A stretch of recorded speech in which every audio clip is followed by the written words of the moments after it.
everybody, welcome back to Nature News. So much of what happens in the world, especially when it comes to our environment, nature, and wildlife, is left out of the mainstream media, which is why I'm really glad that you're here today so that I can share with you some really important things that are going on in our environment that affect our health, affect our well-being, things that we need to be talking about more. So thank you so much for joining me here on this channel. And if these are things that are important to you, please hit that subscribe button right now and give this video a thumbs up.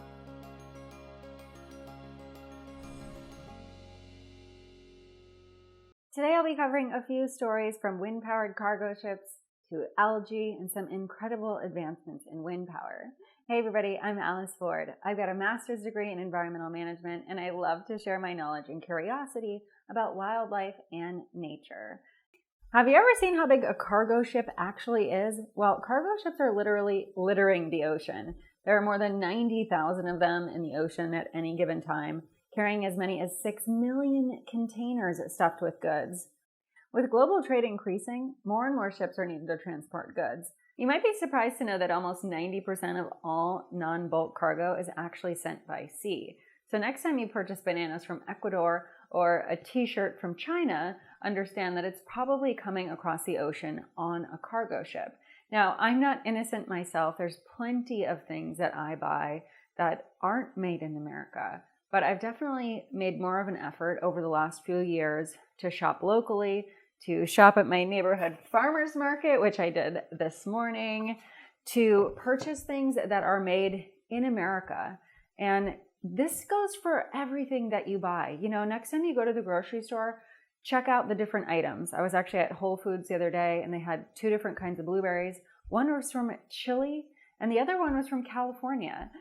I obviously bought the ones from California, but when you see blueberries from Chile, you have to think about how many miles it took to get to your local grocery store.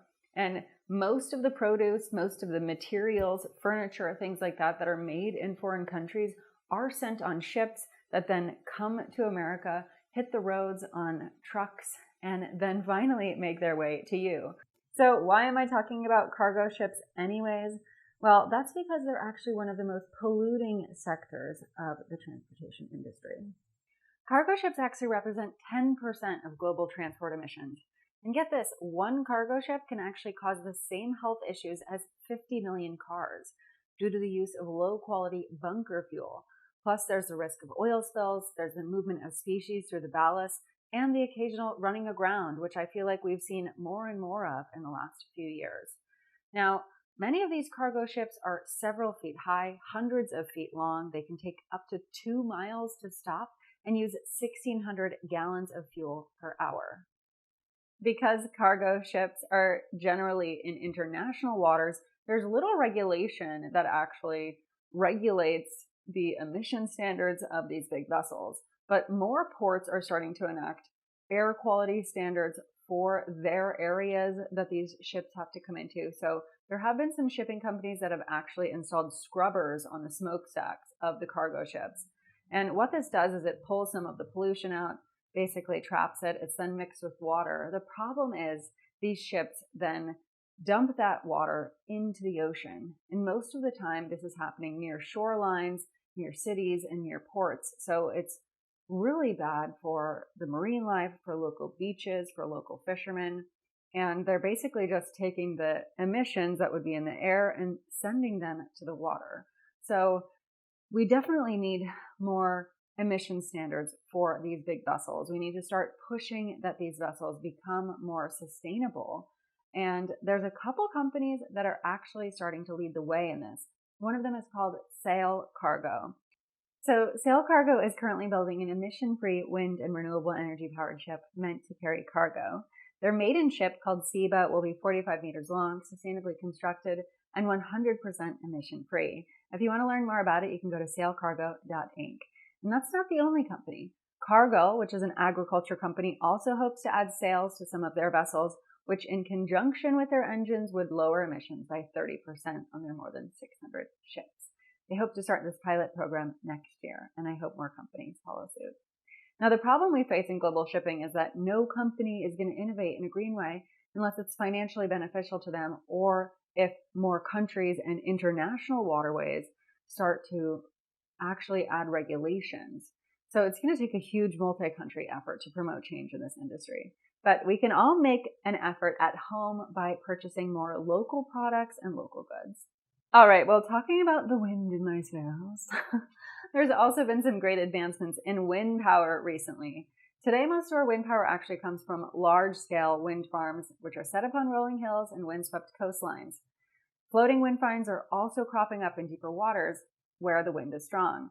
But what if we could build wind turbines in our cities, right here in our backyards, on roadways, bridges, and buildings? Instead of having these big, bulky poles with spinning blades, what if we had a wind turbine that was hiding in plain sight and could be easily mistaken for a wall? Well, American designer and entrepreneur Joe Doucette has created such a concept, and it looks like a kinetic art installation. His wind turbine wall consists of a grid of square panes spinning simultaneously along 25 axes.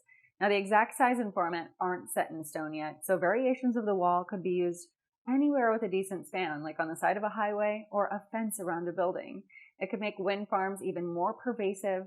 Now, the average annual electricity consumption for an American home uses a little over 10,000 kilowatt hours per year, and one of these walls would be enough for that.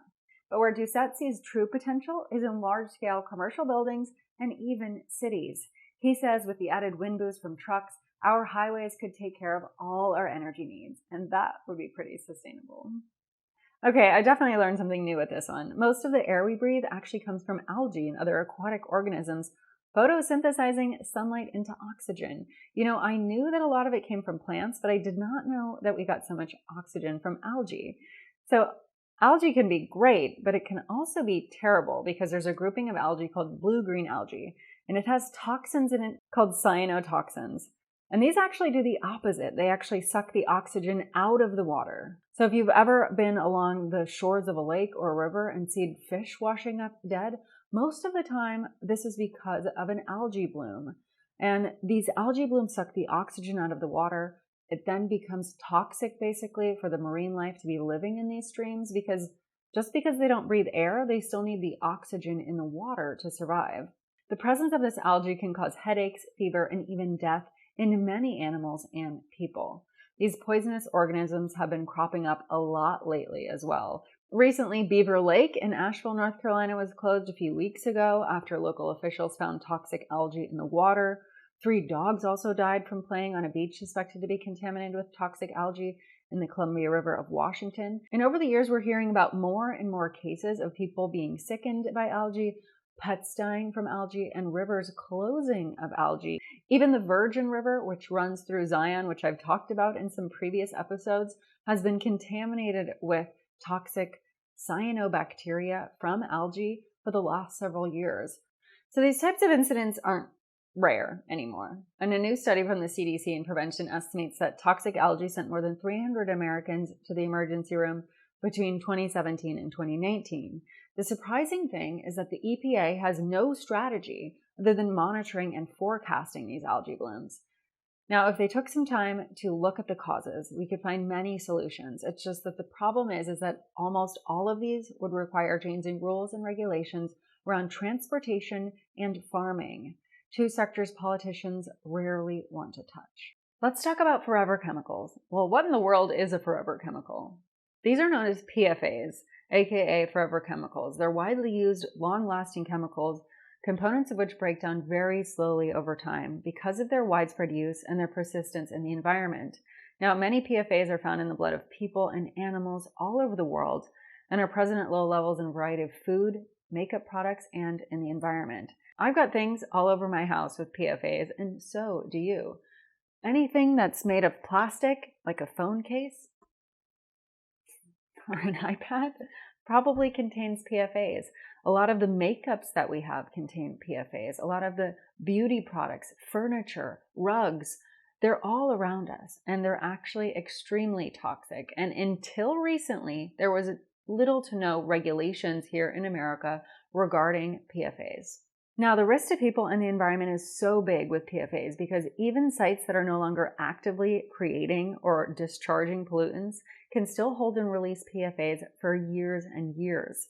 And PFAS can cause endocrine disruptions, affect fertility, cause cancer, and expose people to a whole host of other diseases. Finally, America is getting some regulations around PFAS. The Biden administration said Monday it's launching a broad strategy to regulate toxic industrial compounds associated with serious health conditions that are used in products ranging from cookware to carpets and firefighting foams. Now, the US EPA has identified more than 120,000 locations just here in America where people may be exposed to a class of toxic forever chemicals. I'm going to link to this in the description so you can see if you live near one of these sites. But the list of facilities makes it clear that virtually no part of the US appears free from the potential risk of air and water contamination from these chemicals. Now, Colorado has the most facilities with over 21,000. Then there's California and Oklahoma with over 12,000. The facilities on this list represent dozens of industrial sectors, including oil and gas work, mining, chemical manufacturing, plastic, waste management, and landfill operations. Airports, fire training facilities, and some military-related sites are also included. So under this new strategy announced Monday, the EPA will start to set aggressive drinking water limits for PFAS under the Safe Drinking Water Act, and they're going to require that PFA manufacturers report on how toxic their products are. These will all be designated under the Hazardous Substances Act of the Superfund law. Now, this is really good. We've needed this for years, but because PFAS are in so many products, it's been really hard and really touchy subject to touch.